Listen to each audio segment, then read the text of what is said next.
836 meninggal, 518 hilang, 2.700 terluka. Apa sebenarnya arti angka-angka ini bagi kita? Kita menerima angka seperti menerima notifikasi, tanpa rasa, tanpa makna. Angka-angka itu mereduksi duka, merapikan tragedi, mengubah jeritan menjadi digit dan kehilangan menjadi statistik. Bukankah satu saja sudah cukup menghancurkan dunia sebuah keluarga? Lalu bagaimana dengan 836?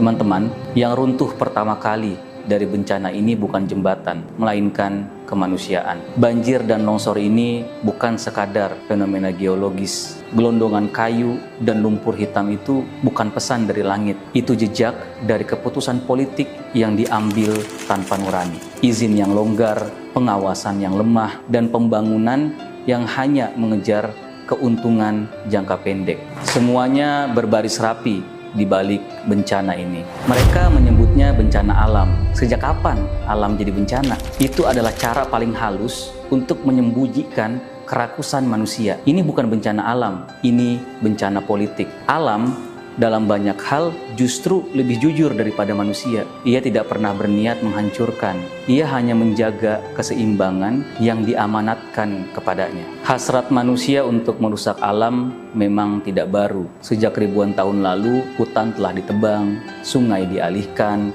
tanah dibebani berlebihan. Tapi ritmenya dulu pelan. Alam masih sempat bernapas. Hutan tumbuh kembali, sungai kembali jernih, tanah pun memulihkan dirinya setelah masa istirahat. Hari ini ritme itu lenyap. Teknologi mempercepat kerakusan kita ke titik di mana bumi tak lagi bisa mengejar. Kerusakan yang dulu terjadi dalam ratusan tahun, kini terjadi dalam satu generasi, bahkan 1 tahun. Alam bukan marah, ia keletihan. Dan disinilah akar persoalan kita. Politik kita kehilangan etika. Bukan etika sebagai daftar boleh dan tidak boleh, tapi etika yang lahir dari kesadaran terdalam tentang hubungan manusia dengan alam, manusia dengan sesama, dan manusia dengan Tuhan. Kita butuh narasi baru, narasi tentang alam yang tidak lagi dipandang profan, narasi tentang kemanusiaan yang bertanggung jawab, dan narasi tentang Tuhan yang memelihara, bukan yang menakut-nakuti. Tanpa itu, keputusan politik hanya menjadi kalkulasi kekuasaan,